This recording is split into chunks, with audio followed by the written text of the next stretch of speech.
स्वामी समर्थांची पुण्यतिथी दरवर्षी चैत्र शुद्ध त्रयोदशीला साजरी केली जाते, जी 2026मध्ये 15 एप्रिल रोजी आली आहे. अक्कलकोटचे स्वामी हे दत्तात्रेयाचे तिसरे पूर्ण अवतार मानले जातात आणि त्यांनी 1978मध्ये ह्याच तिथीला समाधी घेतली होती. ह्या दिवशी स्वामी भक्त नामस्मरण, पारायण आणि महाप्रसाद वाटप करतात. अशक्य ही शक्य करतील स्वामी. अक्कलकोट निवासी समर्थ स्वामी, पुण्यतिथीनिमित्त कोटी कोटी प्रणाम. स्वामींच्या लीला अगाध आहे आणि त्यांच्या नामस्मरणाने भक्तांना मानसिक शांती मिळते. हाय, हॅलो, नमस्कार सर्वांना. श्री स्वामी समर्थ. आर्चीस क्राफ्टी कॉर्नरमध्ये तुमचं सर्वांचं मनापासून स्वागत करते. तर आज आहे स्वामींची पुण्यतिथी. तर मग मी स्वामींना छान पाण्याने अभिषेक केला मी स्वामींचा. आणि त्याच्यानंतर मी हे कापड आणलेलं मी दाखवलंच होतं अगोदरच्या व्हिडिओमध्ये. तर मी असं छान स्वामींना वस्त्र शिवलं, फेटा शिवला आणि त्यांना ते कलर कॉम्बिनेशन ते इतकं भारी दिसतंय त्यांच्या अंगावरती. असं मी बघतच राहिले स्वामींना. खरंच खूप छान दिसत होतं ते वस्त्र. आणि स्वामींना स्वामींसाठी कितीही करा कमीच आहे. स्वामींना फक्त आपण प्रिय आहोत. तर असं स्वामींचं वस्त्र वगैरे घालून त्यांना स्थान दिलं, त्यांना हारं फुलं वाहिले. आणि त्याच्यानंतर त्यांना हे नाद तर खूप प्रिय आहे, तर मग मी ते पण त्यांना फुलांच्याद्वारे लावलं.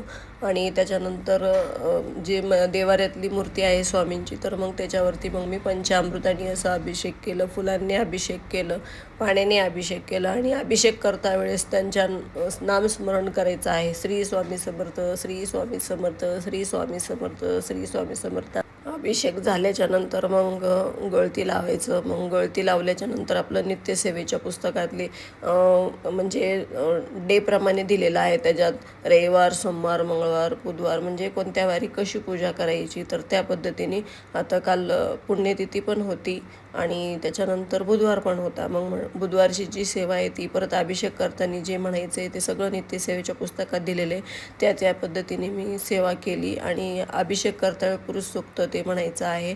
तर मी गळती लावूनच मग मी हे सगळं नित्यसेवा केली आणि अशा पद्धतीत पूजा केली. मला जसं मला माहिती होत गेली तसं मी करते साध्या भोळ्यापणाने. तर ती स्वामींना प्रियच असणार आहे मी केलेली सेवा. मनोभावे करायचं, फक्त आपण त्यांच्याकडं काही मागायचं नाही. स्वामींना दिसतंयच आहे की आपण काय आहे, आपले कर्म काय आहे. तर बस तेवढंच आपलं जी सेवा आहे ती करत राहायचं. आणि हे पण कुणाच्या नशिबात सेवा करणं, पण हे पण प्रत्येकाला घडत नसतं. ज्यांच्या नशिबात आहे त्यांनाच घडतं, हे खरं आहे. तर असं मस्त अभिषेक झालं. आणि त्याच्यानंतर मग स्वामींना हे अत्तर वगैरे लावलं फुलांनी. आणि ह्यांना पण मग मी काय केलं, असं स्पंज होतं माझ्याकडं, तर मग कपडा लावून मी असं त्यांना गादी बनवली लेस लावून. तर खूप छान कलर कॉम्बिनेशन वाटत आहे ते. त्याच्यानंतर पाठीमागे टेकून बसण्यासाठी पण एक असं जी कुशन असतं ना ते शिवलं. त्याच्यानंतर लोड बनवले मी त्यांना असे साईडला आणि वस्त्र तयार केलं. तर स्वामी इतके भारी दिसत आहे. आणि फेटा ना 3 इंचाचीच मूर्ती आहे ही. तर फेटा असं खूप छोटा बनवायला मला इतकं जड गेलं, पण ते फेटा इतका भारी वाटतंय स्वामींना घातल्यानंतर. तर ही अशी मी सेवा करत गेली. ही पण एक सेवाच आहे. जे तुम्हाला येतं, जे करता येतं ते तुम्ही करू शकता. तर असं मी बनवलं आणि स्वामींना रुद्राची माळा घातली, मोगऱ्यांच्या फुलांचा हार घातला. तर अशी छान पूजा झाली. आणि त्याच्यानंतर आई आलेली होती माझ्याकडं पुण्यतिथीच्या दिवशी. तर माझा स्वयंपाक म्हणजे भाजी, पोळी, भात सगळं झालेलं होतं. फक्त शिरा बनवायचा राहिलेला होता आणि पापड तळायचे राहिलेले होते. तर आई आलेली होती आणि माझ्या आहोंना माझ्या आईचा हातचा शिरा इतका आवडतो. मी कितीही छान बनवला तरी ते काय म्हणते, तुझ्या आईसारखं तुला जमतच नाही. तर मग म्हटलं, आई तूच कर बाई तुझ्या जावईसाठी आता शिरा प्रसाद म्हणून. मग आईने शिरा केला, पापड तळले. तोपर्यंत माझं इकडं पूजा चालूच होती. तर माझ्या आईने तोपर्यंत केलं. खरंच आईची माया ही वेगळीच असती. खरंच आई ही वडील माझे, मी 9वीत असतानाच वडील गेलेले. त्याच्यानंतर आईनेच आमचा सांभाळ वगैरे केला. तर खरंच आई आहे म्हणून आम्ही आहोत. तर प्रत्येकाच्या नशिबात पण आई नाही आहे. खूप लहानपणातच आई वडील नसतात, पण जपा त्यांना. ज्यांना आहे त्यांनी तेवढं तरी करायला पाहिजे. खरंच त्याच्यातच देव दिसणार आपल्याला, त्याच्यातच स्वामी दिसणार. तर मला तर इतकं भारी वाटलं. आई पुण्यतिथीच्या दिवशी माझ्याकडं आलेली. आणि आईला पण माझ्यातर्फे म्हणा एक सेवा आईलाही घडली.